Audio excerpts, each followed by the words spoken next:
I'm going to show you how you can get cinematic looking shots like this with just an iPhone. I'm going to cover equipment, shot planning, filming, editing, and color grading. Let's get into it.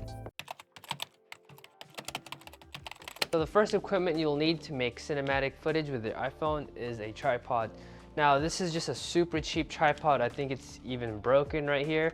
And you can get these on Amazon for $15–20 even, but a tripod is necessary, especially if you're filming by yourself. The next necessary item is this thing. I don't even know what this is called, but this goes on your tripod right here, and then you put your phone in between, and then you just tighten it up, and that way your phone doesn't fall off or loosen, and you can also rotate this however you want to. Now the next items are something you don't need, but they will help a lot. And this is a ND and a polarizer. ND helps when it's super sunny out, and the polarizer helps with reflections. This item is a suction mount. You put your camera here, and you definitely don't need this, but I wanted to buy it for this specific shot. When recording, I like to use a dedicated app like Cinema P3. There's a lot I can go over, but the main thing for me is that it records in 4K and then 10-bit color, which is awesome for color grading, and gives you full manual control over the camera. And if you don't want to use a dedicated app, using the regular iPhone camera app is fine as well.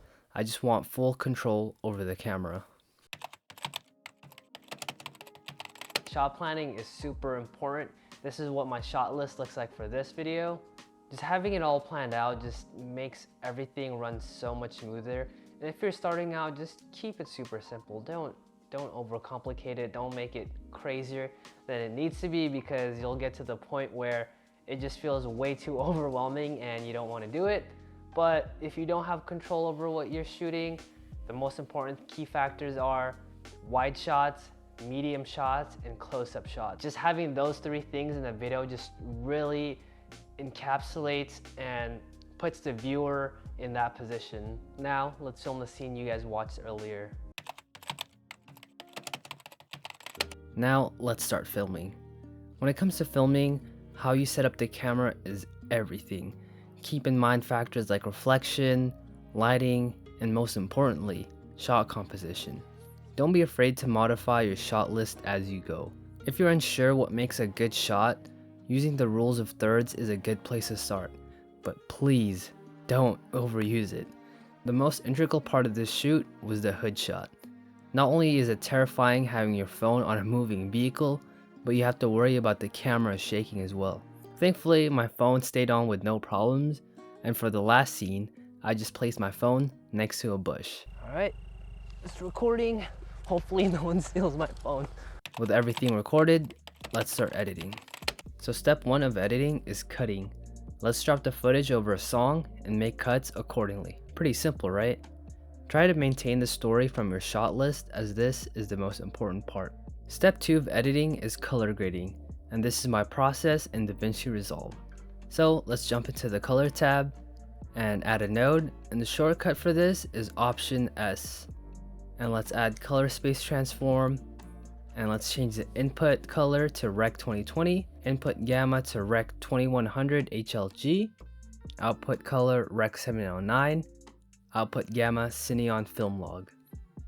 I know the picture looks horrible still, but just wait. Let's go to the film look select and add Fujifilm D60, drop the gain to around 890, add a new node, and on that node let's bring the shadows down to add contrast and play with the offset. Now let's adjust curves and make a S curve, add a new node, add halation and adjust threshold, add a new node, add glow and adjust the threshold on this as well, and finally add film grain. And now let's take a look at before and after. And the third step of editing is sound design. So I didn't record any of my audio besides the startup, so I ended up getting a soundbite from a similar car, which was a BRZ with an exhaust, and the difference is night and day. This is the sound design off, and this is the sound design on.